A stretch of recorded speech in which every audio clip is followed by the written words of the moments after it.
June 1995 ay pinanganak ang isang bata sa katauhan ni Charie May Mancia sa Tampaan, bayan ng Aluginsan sa Cebu City. Isang masiyahin, mabait na anak, mapagmahal na kapatid at masipag mag-aral. Mula nang iwan sila ng kanyang ama at muling mag-asawa ang ina, ay sa lola niya na siya na malagi hanggang sa makapagtapos siya ng high school sa tulong ng kanyang tiyahin.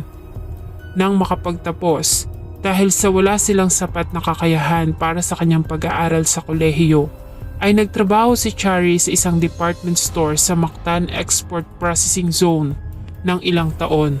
Nang makaipon, ay nag-enroll ito sa Asian College of Technology at kumuha ng kursong accountancy. Pinagsabay ni Charie May ang pag-aaral at pagtatrabaho.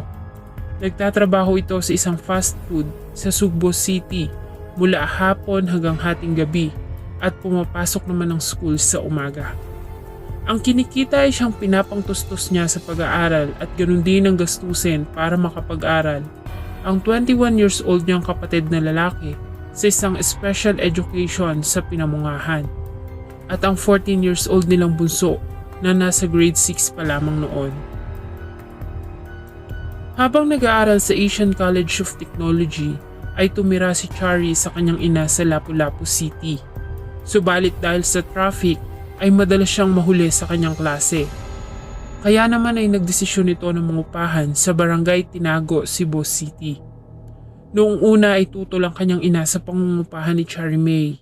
Nanghihinayang kasi ito sa ibabayad sa upa. Subalit pumayag na rin siya nang sabihin ng anak na kailangan nitong maghabol sa kanyang mga grado. Gustong gusto ni Charie na makapagtapos ng pag-aaral. Kaya naman sa kabila ng hirap ay patuloy itong humahanap ng paraan para lamang makapag-aral at matulungan ng mga kapatid. Subalit ang pangarap na iyon ni Charie May ay nawalang lahat nang matagpuan ang wala ng buhay nitong katawan sa loob ng inuupahan nitong kwarto noong November 4, 2018.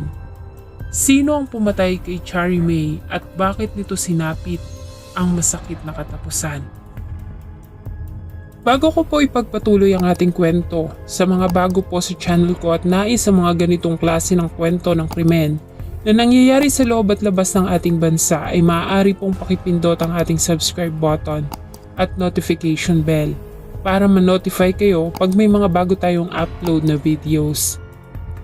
Nang makatanggap ng tawag ang mga pulis at investigador, ay agad nilang tinungo ang lugar kung saan ay nadatnan nila ang wala ng buhay na katawan ng 23 years old na si Charie May. Wala itong suot na damit sa itaas na bahagi ng kanyang katawan at naliligo sa sarili nitong dugo, sanhi ng mga natamong saksak sa iba't ibang bahagi ng kanyang katawan. Sa initial investigation na kanilang isinagawa sa crime scene ay napag-alaman na nawawala ang cellphone ng biktima. Nagawa naman nilang ma-recover ang kutsilyo na may kulay asul na hawakan na sa isang kanal 30 metro lamang ang layo sa silid kung nasaan ang biktima.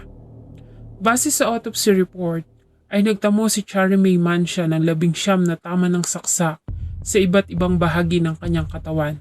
Karamihan dito ay malalalim at nasugatan ang mahahalaga niyang organs na siyang naging dahilan ng kanyang kamatayan. Bagamat walang damit na pang-itaas ay positibo namang kinumpirma ng mga pulis na walang nangyaring panggagahasa. Ayon sa kanilang naging panayam sa isa sa mga testigo, ang boarders na si Stephanie, bandang alas 5 ng madaling araw noong November 4, 2018, ay nakarinig siya ng ingay na nagmumula sa silid ni Charie May. At narinig niya rin na humihingi si Charie ng tulong. Nang tumahimik ay nagdesisyon siya na magtungo sa silid nito at kumatok sa pintuan, subalit walang umiimik mula sa loob. Kaya naman muli na siyang bumalik sa sarili niyang silid. Maya-maya pa ay nakarinig siya ng mga yabag ng paa. Nang kanyang tignan ay nakita niyang lumabas sa silid ni Charie ang isang lalaki na nakasuot ng pulang t-shirt at itim na jeans. Nakita niya rin na maghugas ito ng dugo ang kamay at itapon ang kutsilyo sa di kalayuan. Nang makaalis ang lalaki ay dali-dali siyang nagtungo sa silid ni Charie May. At dito nga ay dinatnan niya ang biktima na duguan at may mga tama ng saksak. Sumigaw siya at humingi ng tulong kaya naman nagising ang mga kapitbahay na siyang tumawag ng tanod at police officers. At dahil nga sa nawawala ang cellphone ni Charlie May, ay pagnanakaw ang nakitang motibo ng mga investigador sa pamamaslang. Bagamat ayon kay Police Director Ruina Garma ay maaaring may mas malalim pang dahilan dahil sa hindi umano katanggap-tanggap na dahilan na ang Samsung J1 umano na pagmamay-ari ng biktima ang tanging dahilan para paslangin ito ng suspect sa brutal na pamamaraan. Ang pagkakakilanlan ng suspect ay naging palaisipan sa mga otoridad hanggang sa lumapit sa tanggapan nila ang dalawa pang testigo maliban kay Stephanie. Nauna nang nagbigay ng pahayag. Ayon sa kanila ay nagtungo sa kanila ang suspect na si Emilito Familiar. May mga dugo ang damit nito kaya naman doon na ito naligo at nagbihis. Bago umalis ay ibinigay nito sa kanila ang cellphone ni Charlie May. Dahil nga sa takot na madamay ay ibinaon nila ang cellphone sa isang paso at muling hinukay para iabot sa mga pulis. Matapos na magpalit ng damit ay nagawa pang magnakaw ni Familiar ng bike sa kapitbahay na siyang sinakyan nito paalis. Dahil sa mga nakalap na ebidensya at salaysay ng mga testigo ay agad na ikinasa ang malawakang manhunt operation laban sa suspect na si Emilito Familiar. Hanggang sa isang tawag ang natanggap ng mga pulis mula sa mismong tiyuhin nito at itinuro ang kinaroroonan nito. Kaya naman noong November 6, 2018 ng bandang alas 7:45 ng umaga ay naaresto ng mga pulis si Familiar sa isang nakagarahing truck sa Mandawi City, Cebu. Noong una ay tinanggi ni Familiar ang akusasyon laban sa kanya at sa halip ay sinabi niya na noong mangyari ang krimen ay nasa lamay siya ng kapitbahay nila.